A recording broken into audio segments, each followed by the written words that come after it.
Okay, let's unpack this.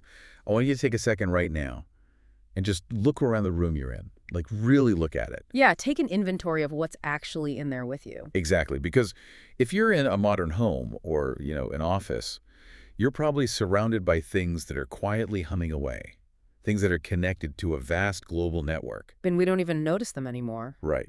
You've probably looked at your television hanging on the wall recently, or maybe even a smart light bulb in your reading lamp, Mm. and wondered, what is this thing actually doing? It's happening behind the glass. Yes. What is happening inside that little plastic casing? Well, today we have the answer.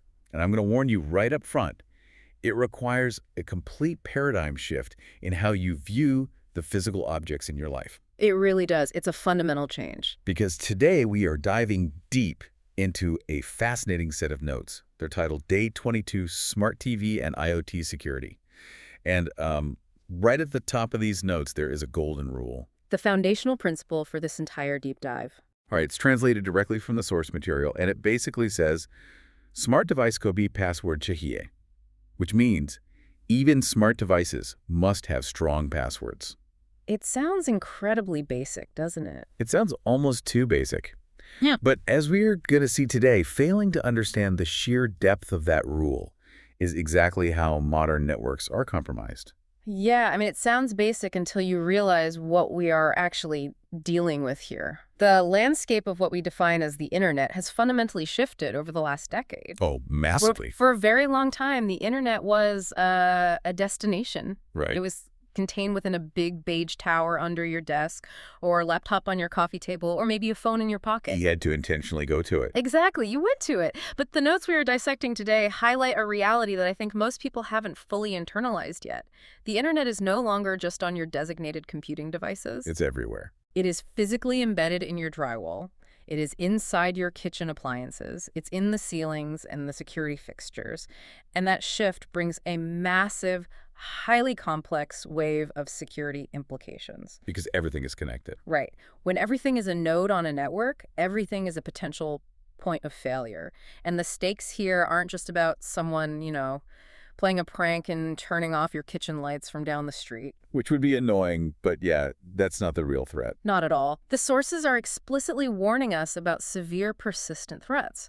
We're talking invasive privacy breaches, direct camera spying, systemic data theft, and the kind of total network compromise that leaves every single piece of digital information in your home completely exposed. That is the part that really stood out to me in these notes. The text doesn't treat a smart plug as just a plug. No, it doesn't. It treats it as an active participant in your home's security perimeter. So we are going on a journey today. We aren't just going to sit here and read down a boring list of best practices. That wouldn't be very helpful. Right. We're going to deconstruct exactly how these devices function, how they're targeted by threat actors, and the actual mechanics of the exploits used against them. We're getting into the weeds. We are. We're going to start right in the center of the living room with the biggest screen in the house. Then we're going to move outward to the security cameras, the devices we literally pay good money for to keep us safe. The irony there is thick. It really is. And finally, we're going to drill down into the smallest, seemingly most harmless devices, like smart bulbs and plugs, to understand how they can be weaponized against you. Which is a vital progression to follow. Because once you understand the underlying mechanics, how a vulnerability in a $15 smart plug can be leveraged to intercept the data on your $2,000 work laptop, you stop seeing these objects as just consumer electronics. You start seeing them for what they really are. You start evaluating them as network infrastructure. And managing network infrastructure requires a completely different mindset than just plugging an appliance into a wall socket and, forgetting about it forever. So let's start with that mindset shift regarding the television.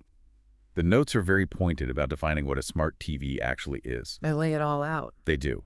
They list out the common features we all expect. Streaming apps like Netflix, YouTube, Prime Video.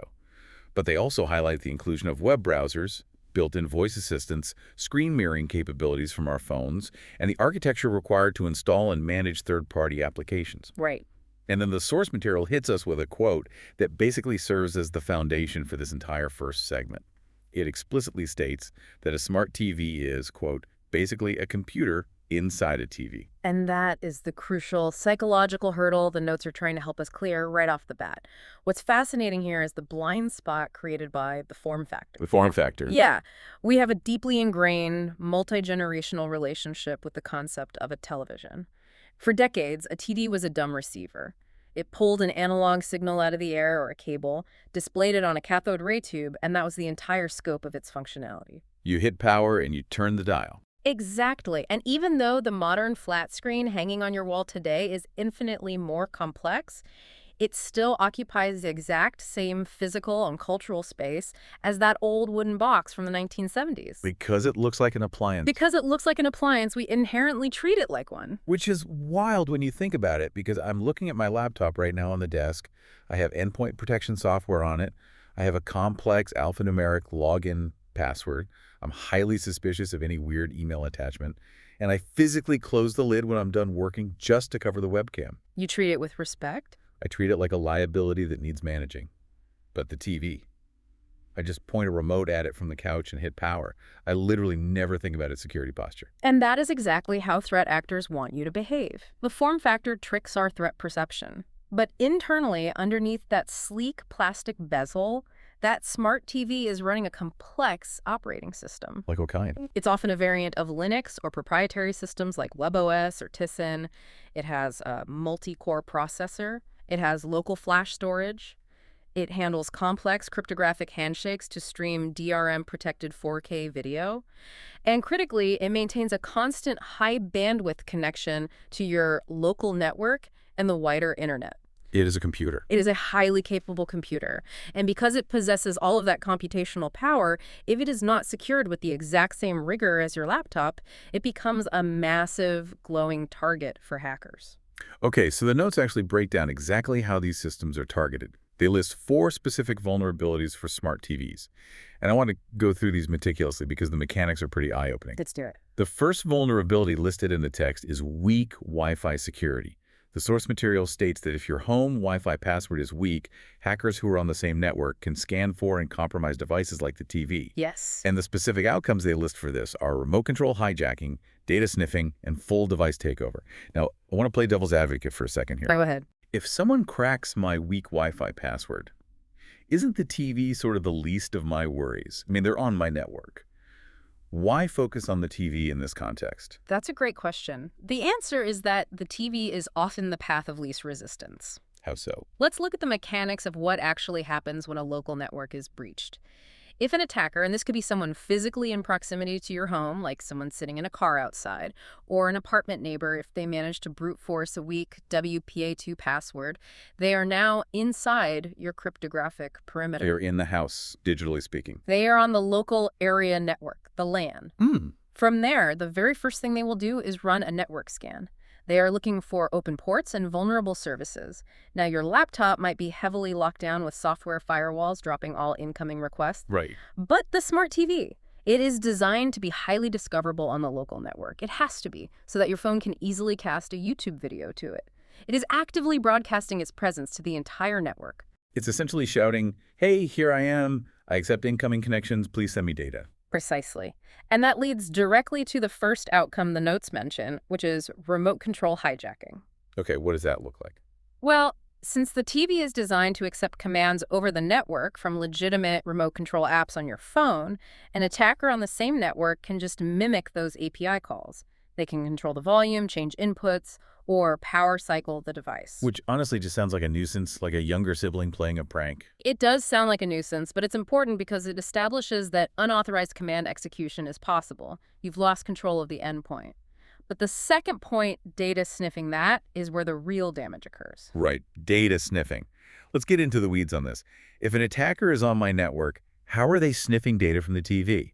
I always assumed if I'm watching a movie, that data is just a secure tunnel between the streaming service and my screen. It depends heavily on the protocol and the specific application you are using. If you are using a major streaming app like Netflix, that video feed is almost certainly encrypted via TLS. Okay, so they can't see what I'm watching? Generally, no. However, the notes specifically point out features like web browsing and screen mirroring. Screen mirroring relies on protocols that transmit a massive amount of data locally across your router from your phone directly to your TV. Oh, okay. If the local network is compromised, an attacker can put their wireless card into what's called promiscuous mode. Promiscuous mode, what does that do? Normally, your computer's wireless card ignores all the radio traffic flying through the air that isn't specifically addressed to it. Promiscuous mode turns that filter off. The attacker's device starts capturing every single packet of data flying through the air. So they're literally pulling the data packets out of the radio waves inside my living room. Yes, and if that screen mirroring protocol isn't using robust end-to-end encryption, which some older or proprietary implementations absolutely do not vent, the attacker can reconstruct those packets. Now think about what you actually mirror to a TV. You might mirror a work presentation, a private photo album, or even a browser window showing a banking transaction you are discussing with a spouse. So if you are on a weak Wi-Fi network, you are essentially broadcasting that mirrored screen to anyone with the technical knowledge to capture it within a few hundred feet of your house. That's exactly what's happening. That is incredibly sobering. Yeah. And the final outcome of a weak Wi-Fi connection listed here is full device takeover, which I assume means they leverage some unpatched vulnerability in the TV's operating system to gain root access. Exactly. Once they have root access, the television ceases to be your device. It belongs to the attacker. What can they do with it? They can install persistent malware that survives a reboot, and they can use the TV as a staging ground to attack other devices on the network, which leads us directly into the second major vulnerability the notes highlight. Right, default passwords. The text states that many smart TVs have default admin passwords, and if left unchanged, hackers can log right into the TV settings. Now, I think people often get really confused here, It is a confusing concept for consumers. because when I turn on my TV, it doesn't ask me for a password to watch a show. Where is this password, and why does the TV even have an admin panel in the first place? It's a great question. You don't see the login prompt because the TV's standard user interface is designed for consumption, not administration. But underneath that slick menu system with all the movie posters, many smart TVs run background services. Like what? Like local web servers or remote management protocols. These are intended for use by professional installers, repair technicians, or advanced home automation systems. These services allow for deep configuration of the network stack, diagnostic monitoring, and system-level changes. So there's a hidden backdoor menu, basically. Effectively, yes. And to make it easy for those technicians, the manufacturers ship the TVs with a standardized, universally known login credential. We're talking about credentials like username admin and password 1234. Precisely. Or sometimes they just leave the password field completely blank. The manufacturers operate on the assumption that the local network itself is secure, so they don't force the everyday user to create a complex admin password upon initial setup. That feels like a massive oversight. It is a massive security failure. If an attacker is on your network, or if one of the TV's management ports is accidentally exposed to the wider internet, the attacker doesn't need to write complex zero-day exploits. They don't have to hack anything. They don't. They just scan the device, identify the manufacturer, look up the default credentials in a public manual online, and walk right through the front door of the operating system. It's the equivalent of buying a state-of-the-art steel vault door for your home, but leaving the factory combination at 0000 because you assume nobody will ever make it past your front gate. That is a perfect analogy. And if the gate, your Wi-Fi, is weak, the vault is completely useless. Useless. And even if you secure the Wi-Fi and change those default passwords, the notes draw our attention to a third, highly complex vulnerability: vulnerable apps. Yes, let's look at this. The source text explicitly states that some smart TV applications may contain security flaws, allowing attackers to inject malicious code, access device storage, and track user activity. This is a major vector. I really want to dig into this because the app ecosystem on a TV feels very different from a smartphone. When I download an app on my phone, I know it's gone through a rigorous review process by a major tech company. Are TV app stores subjected to that same level of scrutiny? Generally speaking, no, they are not. The quality control and security vetting in smart TV app ecosystems are often significantly less rigorous than what you find on the major mobile platforms. Which opens the door for problems. It opens the door for supply chain vulnerabilities. You might be incredibly careful with your devices, but you decide to download a niche app. Maybe it's an independent streaming channel, a basic game for the kids, or a dynamic screensaver that shows live weather updates. Right, something that seems entirely innocuous. A screensaver app does not sound like a threat vector. It doesn't, but let's think about how that screensaver app functions mechanically. It has to constantly pull data from an external server out on the internet to update the weather or download new high-res images. Right, it's constantly fetching data. If the developer of that small third-party app used outdated coding libraries or didn't secure the API endpoints their app connects to, that app becomes a weak link. An attacker could compromise the server hosting the screensaver images and use it to push a malicious payload down to your TV. And the notes say this allows them to inject malicious code. So because the TV's operating system trusted the app to download a JPEG, it inadvertently executed a script hidden within that file download. Exactly. This is called a remote code execution vulnerability via a third-party application. Wow. And once that malicious code is injected, the text lists two immediate consequences: accessing device storage and tracking user activity. Accessing device storage means the attacker can read the files saved locally on the TV's flash memory. What kind of files are even on there? This could include cached authentication tokens for your primary streaming services. So they wouldn't even need to steal my actual Netflix or Amazon password. They just steal the digital token that says, hey, this user's already logged in, and they clone my session. Yes, session hijacking is a very real threat in these environments. But the tracking user activity aspect is perhaps even more insidious. How does that work? A compromised app could monitor the API calls made by the television itself, logging exactly what you watch, when you watch it, what you search for in the browser, and what times of day the TV is active. Building a profile. Building a highly detailed behavioral profile of your household, which can then be sold to data brokers or even used to determine when the house is empty for physical burglary. Which brings us to the fourth vulnerability listed for smart TVs.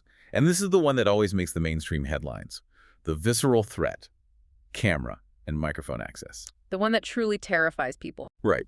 The source material states that many models include built-in cameras and voice assistants, and if compromised, attackers can literally listen to conversations and watch through the lenses. It is the ultimate manifestation of the privacy concerns surrounding the Internet of Things. We willingly bring these devices into the most intimate, unguarded spaces of our lives, our living rooms and our bedrooms. Because of convenience. The marketing tells us the microphone is there so we don't have to painstakingly type out movie titles with a remote, and the camera is there for convenient video calls with family. But functionally, technically, a voice assistant is a microphone that is designed to be in a perpetual state of listening, waiting for a wake word. But wait, let's look at the hardware reality for a second. Every device with a camera or a mic usually has a little LED indicator light next to it, right? Usually, yes. If the light isn't on, I'm safe. If a hacker turns on the camera remotely, I'd see the green light pop on, and I'd know I was compromised. I'd just unplug it. That is a very dangerous assumption, and it highlights exactly why treating the TV like a computer is so critical.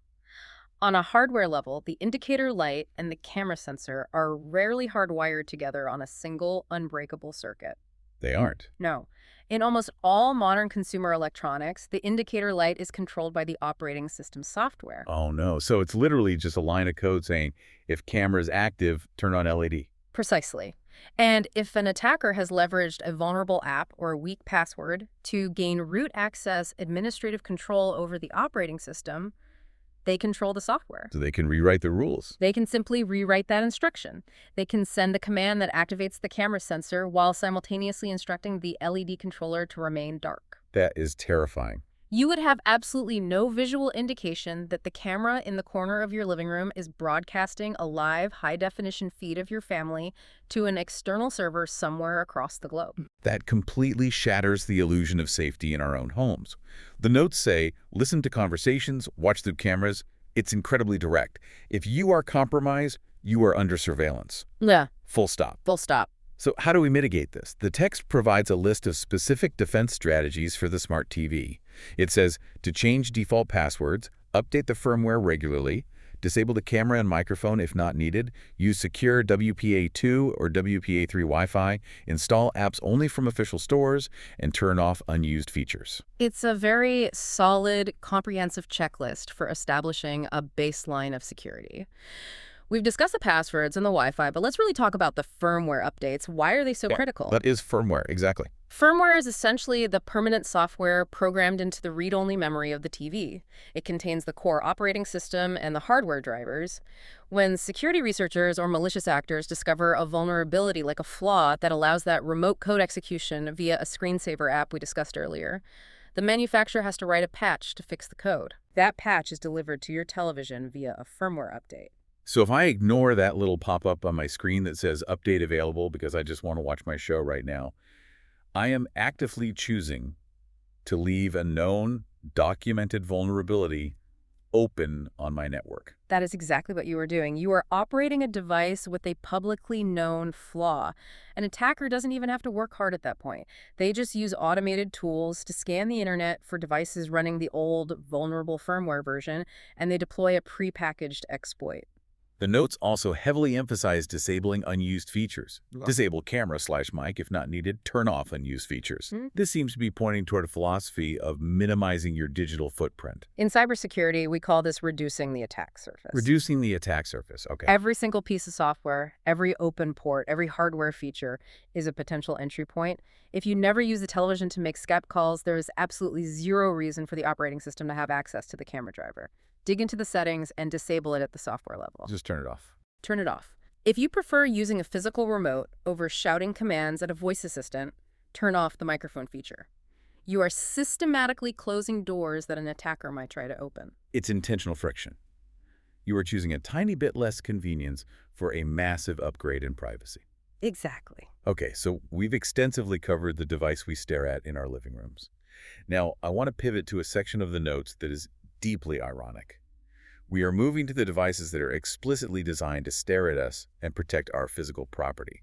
Let's talk about CCTV cameras. This section of the source material highlights one of the most significant paradoxes in modern consumer technology. It really does.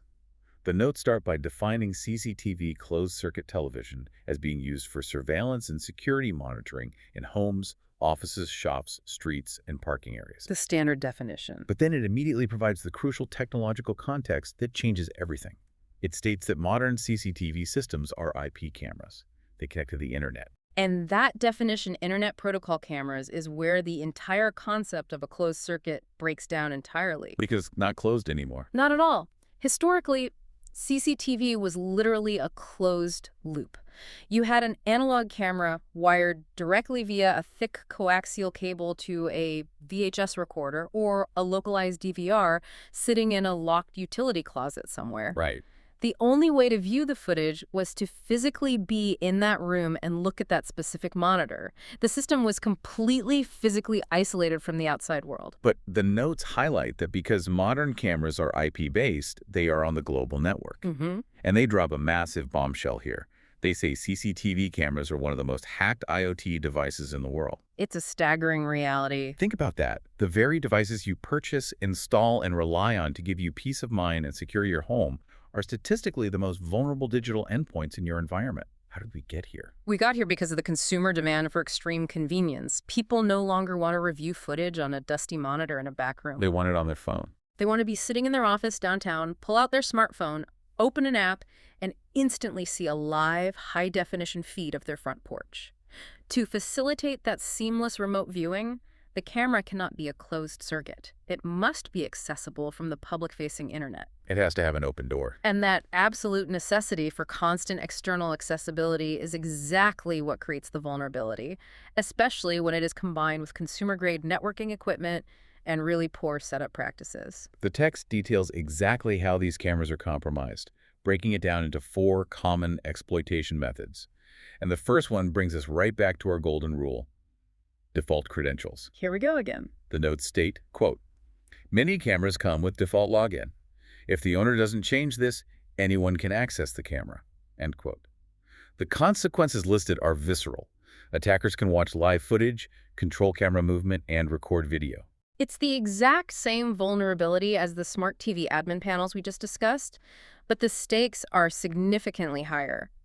When you set up an IP camera, you are interacting with a web interface hosted on the camera itself. Like a mini website inside the camera. Exactly. The instruction manual will tell you to navigate to an IP address in your browser and log in with something like admin and 12345 to configure your Wi-Fi settings. And most people, once the camera's connected and the app on their phone finally shows the video feed, assume the job is done. They wipe their hands and walk away. They never dive back into the complex menus to change that administrative password. Exactly. They assume that because the camera is on their home network, it's safe. But remember, the camera was explicitly designed for remote access. It is often broadcasting its login page to the entire internet. This is where the source material gets terrifying. Yeah. The text says attackers can control camera movement. Yeah. We're talking about PTZ cameras, Yeah. pan, tilt, zoom. Yeah. Imagine you spend hundreds of dollars setting up a camera to monitor your driveway and your car.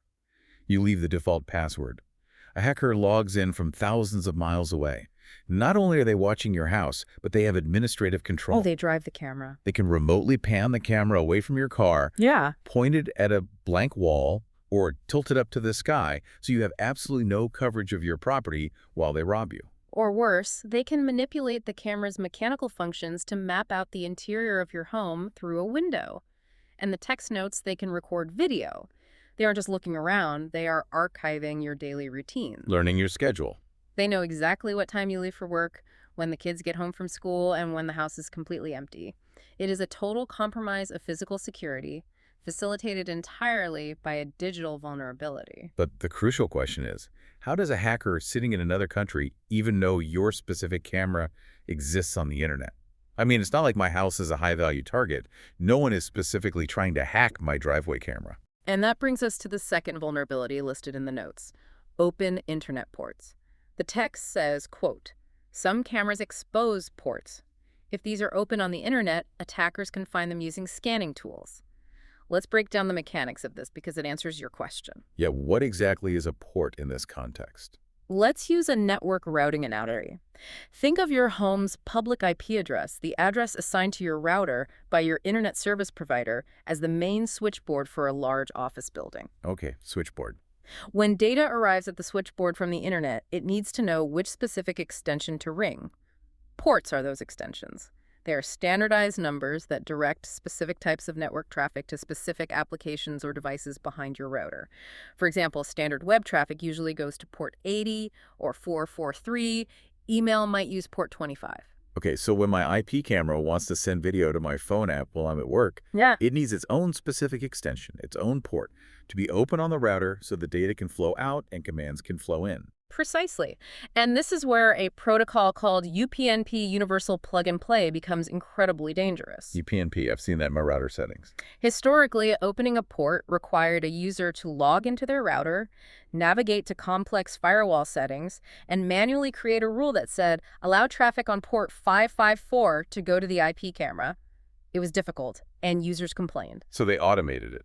Exactly. The industry created UPnP. With UPnP enabled on your router, a new IP camera can essentially shout out to the router, "Hey, I need port 8080 open to the internet so my owner can view the feed remotely."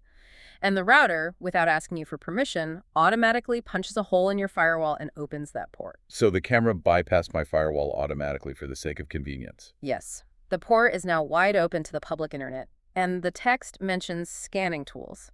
This is how the attackers find you. The IPv4 address space, the total number of IP addresses currently in use, is relatively small in computing terms. It's only about 4.3 billion addresses. Which sounds like a massive number to a human, but to a computer. To a distributed network of computers, it is absolutely nothing. Threat actors use automated, highly efficient scanning software. These tools don't target individuals. They blindly scan the entire internet, The whole internet. sequentially knocking on millions of IP addresses every single minute, specifically checking to see if port 8080 or port 554 or any port commonly associated with IP cameras is open and responding. It's not a targeted burglary. It's a digital robot walking down a street with billions of houses, twisting every single doorknob to see which ones were left unlocked. Exactly. That is a perfect way to visualize it. When the automated scan finds an open port that returns the signature of a camera web interface, it flags it. It logs the IP address into a database. And then what? Then, a secondary automated script comes along, connects to that specific IP address, and attempts to log in using a massive dictionary of known default passwords, the admin 1, 2, 3, 4 combinations we talked about. If it succeeds, the camera is compromised and added to a list for the attacker to use or sell. It is a massive industrialized sweep of vulnerabilities. Yeah. And if that wasn't bad enough, the third vulnerability listed in the notes is unencrypted streams. Yes. The text states, some cameras send video streams without encryption. Hackers on the same network can intercept the video feed.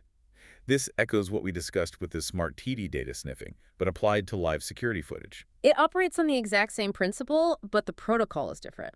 Many IP cameras stream video using RTSP real-time streaming protocol. If the manufacturer didn't implement robust transport layer security, that RTSP stream is being broadcast across your local network in plain text. Meaning no encryption. Encryption is the process of scrambling data mathematically so that only the device with the decryption key can make sense of it. If the stream is unencrypted, there is no scrambling whatsoever. So it's a difference between sending a highly confidential document in a locked, tamper-proof briefcase versus writing all your secrets on a postcard and handing it to the mail carrier. Anyone who touches the postcard can read it. That's a great way to visualize it. If an attacker has compromised your Wi-Fi password, or if they have gained a foothold on your network through another device, they don't even need to crack the camera's admin password. They just watch the network traffic. They simply use a packet sniffer tool on the network to capture the RTSP traffic, and they can watch the live video feed of your home in real time. They are intercepting the postcard in transit. Wow. And the fourth vulnerability listed is old firmware. Just like the television, the text explicitly warns that old firmware may contain known vulnerabilities and hackers can exploit them to gain access. This is critical because it bypasses the password entirely. If a specific brand of camera is discovered to have, say, a buffer overflow vulnerability in its web server code, security researchers will publish that flaw. Attackers will immediately write a script to exploit it. And then the scanners go to work. Exactly. When their automated scanning tools find your camera on the internet, they don't even try the password. They just send the malicious payload designed for that specific firmware flaw, crash the web server, and drop themselves into a root shell. If you haven't updated the firmware to patch that flaw, you are defenseless. This is exactly why the source material provides a very strict set of security tips specifically for CCTV. And looking at this list, it's all about systematically dismantling the attack vectors we just discussed. Let's hear the list. The notes say, change default username and password, disable remote access if not needed, update firmware regularly, use a VPN for remote viewing, disable UPnP, and use strong Wi-Fi security.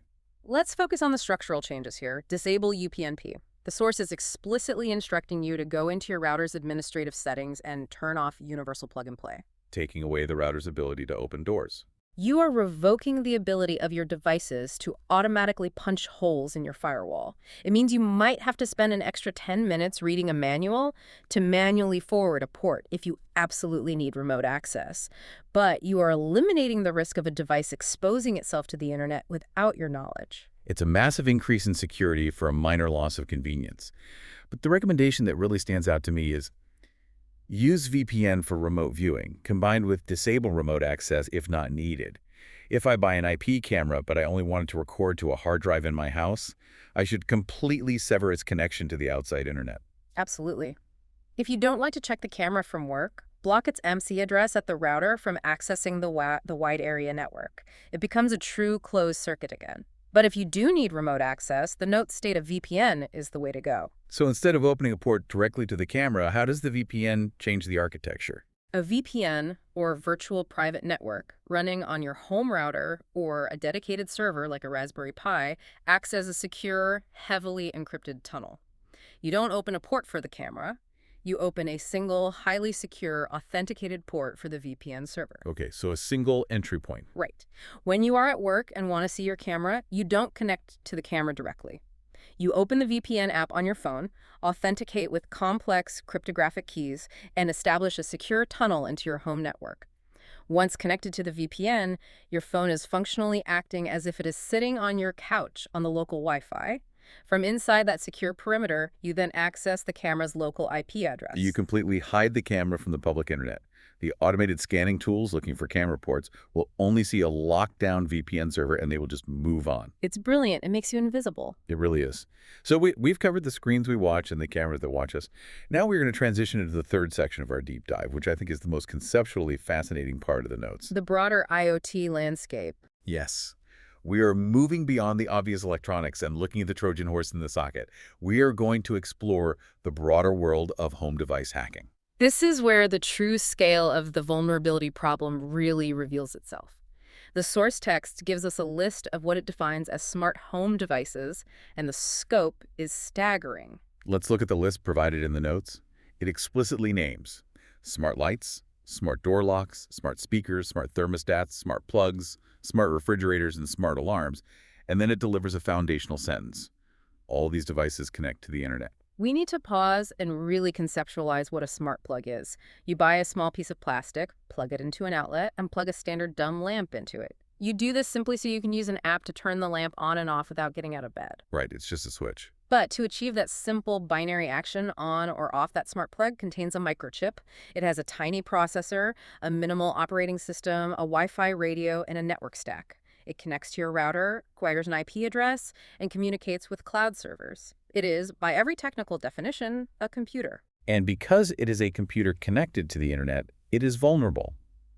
The text breaks down common IoT hacking methods, and the first method it lists introduces a concept that completely flips the script on why hackers target these devices. The botnet. Yes, the notes say, botnet attacks. Hackers infect thousands of IoT devices to create botnets. This fundamentally changes the motivation. When we were discussing smart TVs and CCTV cameras, the threat model was personal. The attacker wanted to spy on you, steal your data, or monitor your property.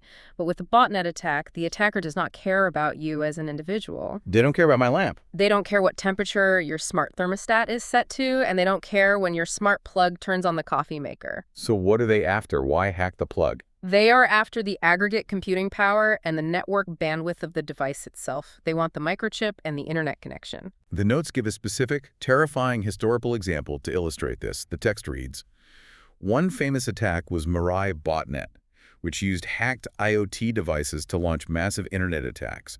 Compromised devices included CCTV cameras, routers, smart devices. Let's dive deep into Mirai. How did a bunch of cameras and smart plugs execute a massive internet attack? The Mirai botnet is a watershed moment in cybersecurity history. It perfectly illustrates the asymmetrical danger of IoT. The creators of Mirai realized that there were millions of these cheap, minimally secured, Linux-based IoT devices like those IP cameras with open ports and default passwords we just analyzed sitting exposed on the public internet. Millions of them. They didn't write a sophisticated zero-day exploit to break into bank mainframes. They wrote a relatively simple piece of malware designed specifically to hunt for low-hanging fruit. How did it hunt? The Mirai malware continuously scanned the internet for open telnet ports. Now, telnet is an old, unencrypted command line protocol that many of these cheap devices left open by default for remote administration.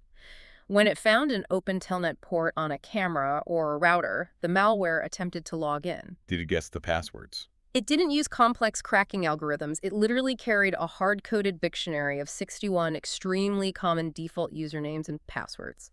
Admin, root 1, 2, 3, 4, 5, support. Because the manufacturers practically guarantee that millions of users would never change them. Exactly. When the malware successfully logged in using a default password, it loaded itself into the volatile memory of the device. The device was now infected. It became a bot or a zombie. Did the owners notice? No, that's the critical thing to understand here. The device continued to function normally for the user. The camera still recorded video. The smart plug still turned on the lamp.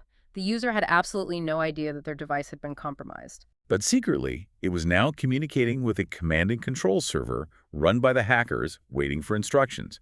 It was a sleeper agent in an invisible army. Yes. The botnet quickly grew to encompass hundreds of thousands of compromised devices worldwide. And then the attackers issued a command.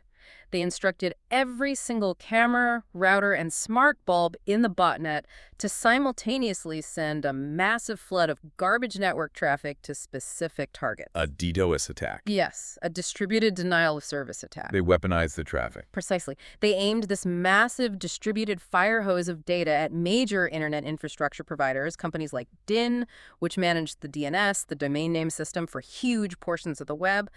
The infrastructure was completely overwhelmed by the sheer volume of requests coming from hundreds of thousands of IP addresses simultaneously. Yeah. It couldn't distinguish legitimate traffic from the botnet traffic, and the servers crashed. And as a result, massive services, Twitter, Reddit, Netflix, Spotify, went offline for millions of users. The internet broke. So if you don't secure your $15 smart plug, or you leave the default password on your cheap CCTV camera, it isn't just a threat to your personal local network.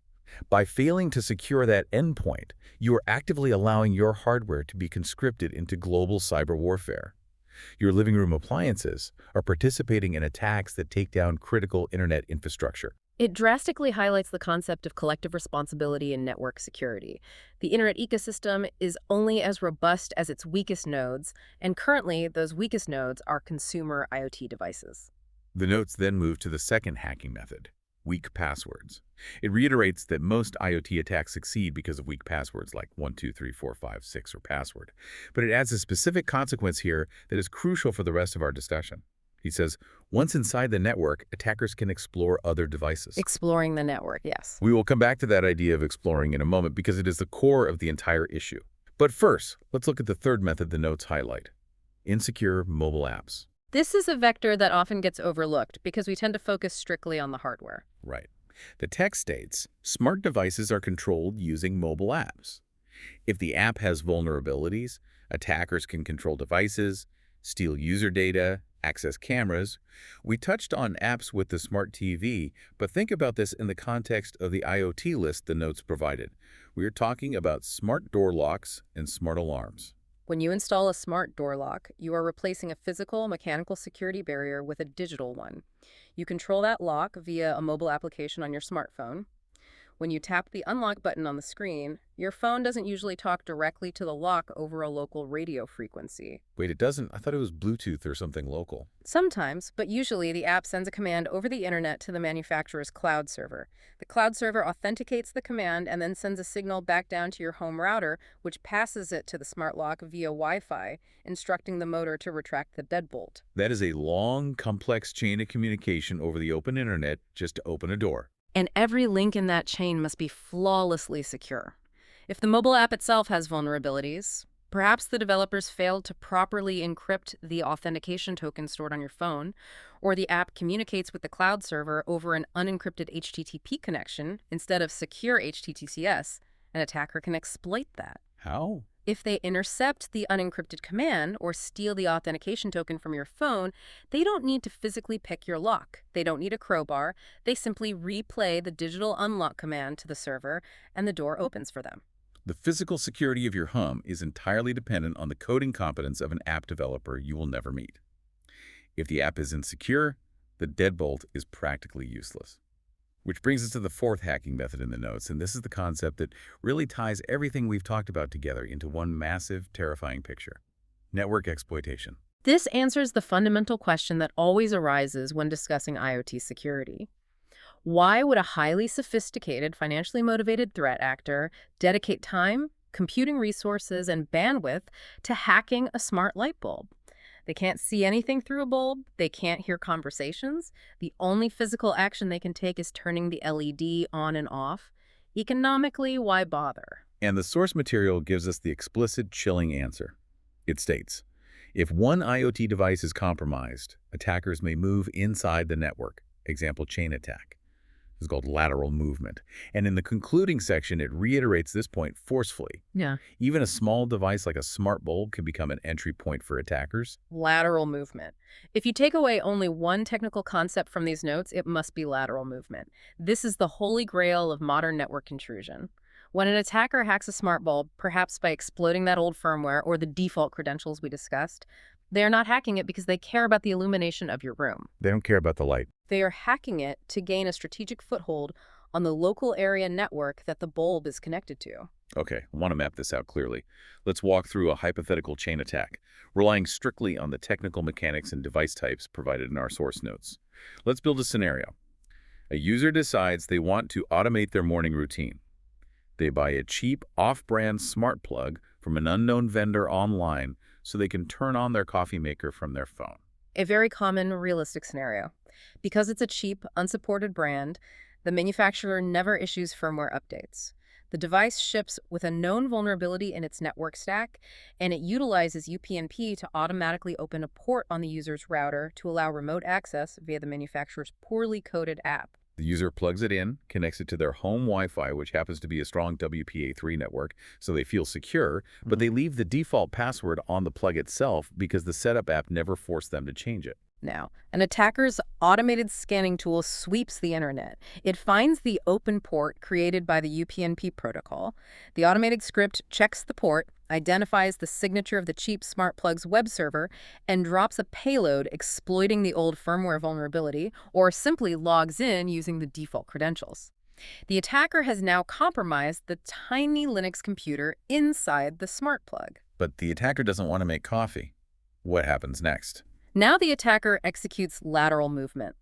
The router's firewall is designed to block malicious traffic coming from the outside internet, but the smart plug is already inside the house. It is on the trusted local area network. The firewall ignores it. It's behind the wall. From the vantage point of the compromised smart plug, the attacker uses standard networking tools to scan the internal network. They are looking around your digital house from the inside. And what do they find when they scan the local network from the plug? They find everything else connected to that Wi-Fi router. They scan and find the smart TV we discussed in Section 1. They notice the TV has an open administration port or a vulnerable third-party app installed. The attacker uses their shell access on the smart plug to pivot, launching an attack from the plug to the TV. Because the attack originates from inside the trusted local network, the TV's basic defenses don't flag it. The attacker injects malicious code into the TV, gaining root access. Now they can turn on the TV's microphone and access its local storage. They used a $15 plug to gain a listening device in the living room. Exactly. Or the attacker scans from the plug and finds the CCTV IP camera we discussed in Section 2. They see that the camera is streaming video via an unencrypted RPSP feed across the local network.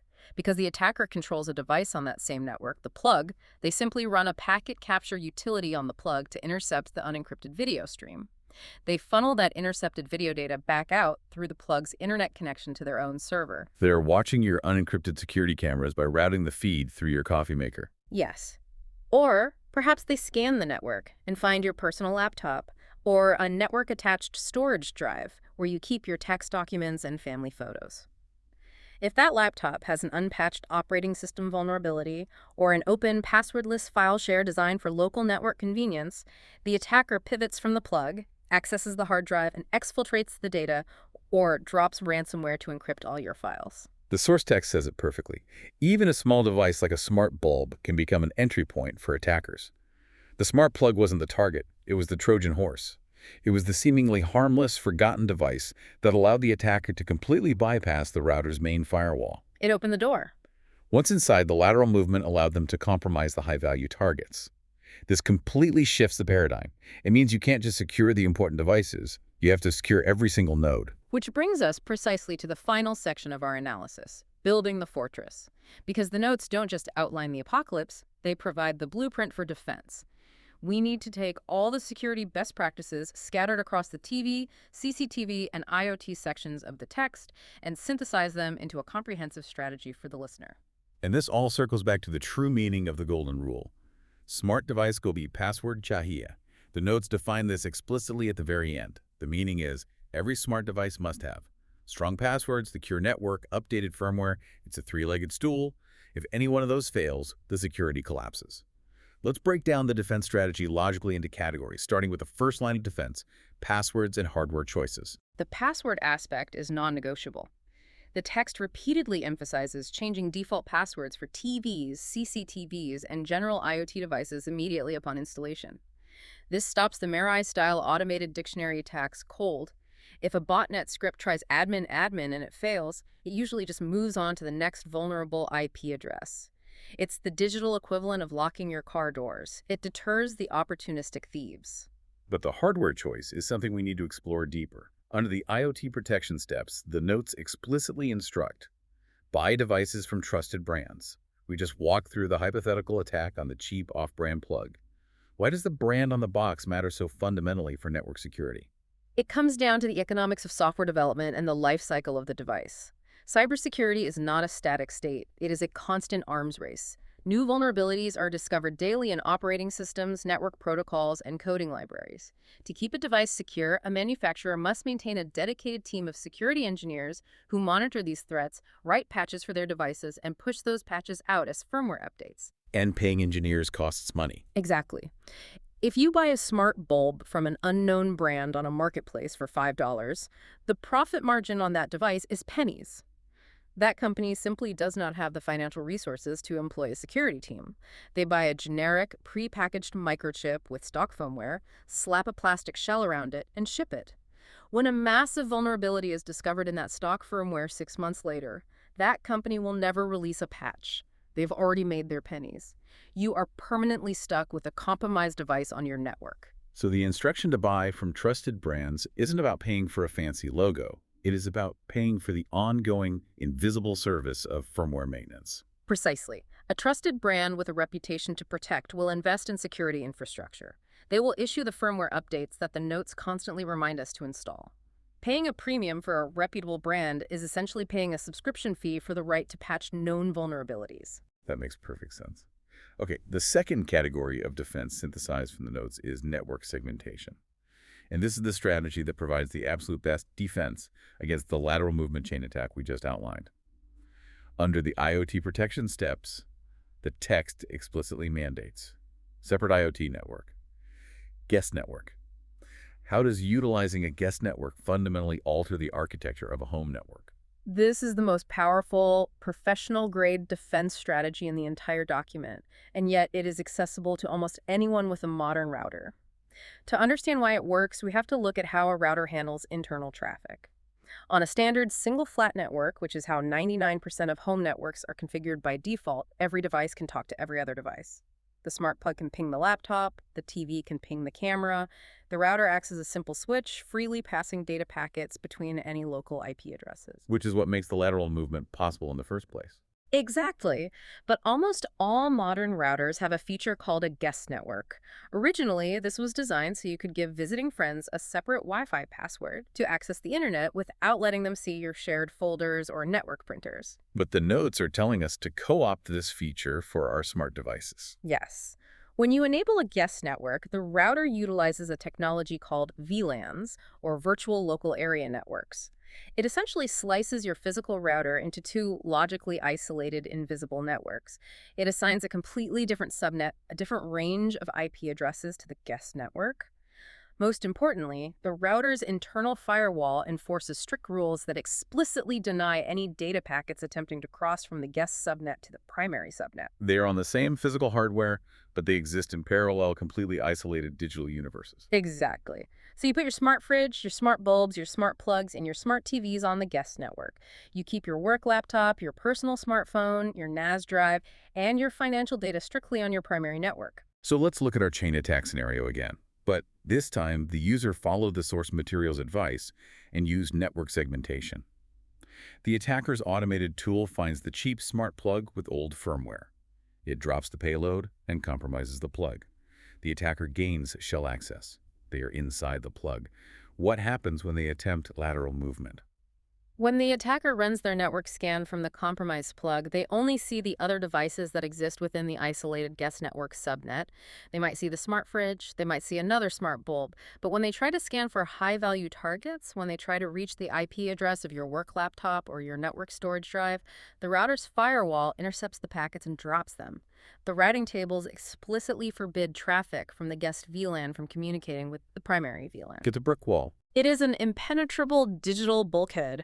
The attacker is trapped in the guest network with the light bulbs. They cannot access your personal data, and they cannot intercept the traffic of your secure devices. You have successfully contained the breach.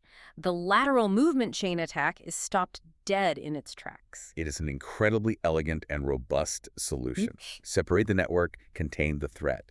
This brings us to the third and final category of defense we can pull from the notes: digital hygiene, and feature management. This is about minimizing your attack surface through intentional configuration. The source material is very consistent on this across all device categories. It states, disable unused features on IoT, disable camera and microphone if not needed on the TV, disable remote access if not needed, and disable UPnP on the CCTV cameras. It's a philosophy of intentional friction. It is. We live in an era of technological defaultism. Manufacturers turn every feature, every port, and every radio on by default because it reduces customer support calls. It makes things just work. But from a security perspective, every feature that is turned on but not actively utilized by the user is dead weight that introduces unnecessary risks. If you don't use the voice assistant on the TV, there is absolutely zero reason for the microphone to have power. Go into the deep settings and disable the driver. If you don't need to check your cameras from a different state, turn off remote access. And disabling UPnP on the router is the ultimate act of digital hygiene. By turning off universal plug-and-play, you are taking back manual control of your firewall. You are stating that no device inside your network has the authority to open a port to the public internet without your explicit administrative consent. Yes, it means you might have to read a tutorial on port forwarding if you want to host a multiplayer video game server, but you eliminate the risk of a malicious app or a poorly coded smart plug silently exposing your network to automated scanning tools. When we pull all of this together, when we look at the totality of the source material, the core message is incredibly empowering. The notes don't exist to scare us into throwing our electronics in the garbage and living off the grid. They exist to map the battlefield. The golden rule: every smart device must have strong passwords, secure network, updated firmware is a complete operational doctrine. It is the foundation of digital sovereignty in the modern home. A strong password on the device stops the default credential dictionary attacks. A secure network utilizing WPA3 and strict segmentation via a guest network stops local packet sniffing, network compromise, and the devastating lateral movement. And utilizing trusted brands with updated firmware stops the exploitation of known code vulnerabilities and botnet conscription. You need the complete triad. And if you don't implement that triad, the notes summarize the consequences with brutal clarity: privacy invasion, camera spying, data theft, botnet attacks, network compromise.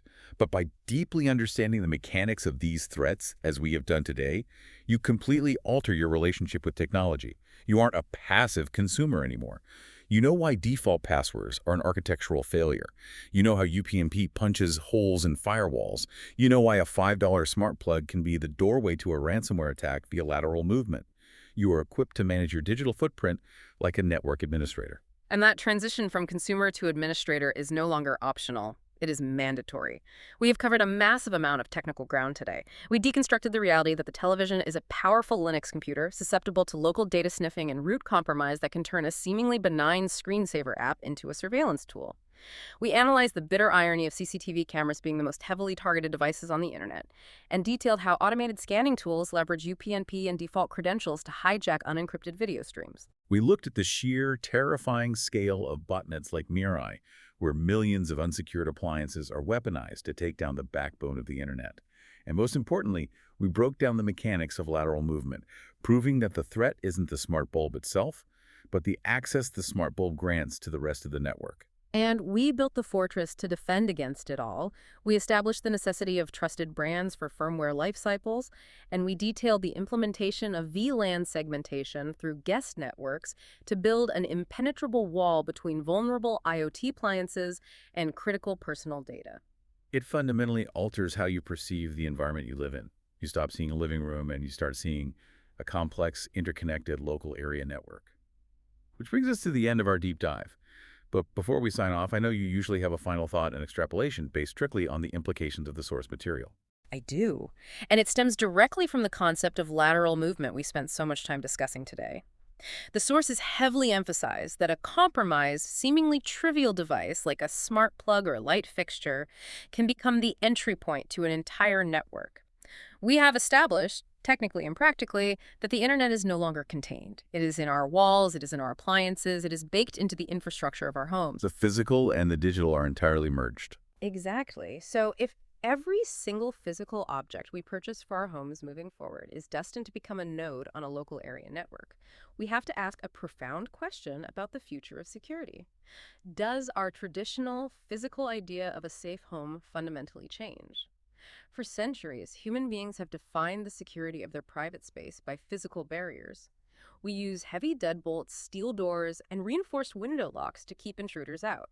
But moving forward, if a sophisticated threat actor can enter your home through a vulnerability in a smart bulb, use lateral movement to access an unencrypted camera stream, and systematically map the interior of your house, track your family's movements, and steal your financial data without ever touching a physical door handle, will configuring a VLAN guest network and actively managing firmware patch cycles be considered just as essential to home security as locking your front door at night? Are we rapidly accelerating into an era where digital perimeter defense and network routing tables are more critical to our actual physical safety than the physical locks themselves? Wow, that is an incredibly heavy, profound way to look at the future of the connected home. The deadbolt only stops the physical intruder, the firewall stops the invisible one. Listeners, I encourage you right now, take that look around your room again. Look at the television on the wall. Look at the smart speaker on the counter. Look at the tiny smart plug in the outlet. Identify every single piece of network infrastructure you share your life with, and ask yourself the most important question of the day. Did I change that default password? And is it on the guest network? Thank you so much for joining us on this deep dive into the architecture of IoT security. Stay curious, stay vigilant, and stay secure.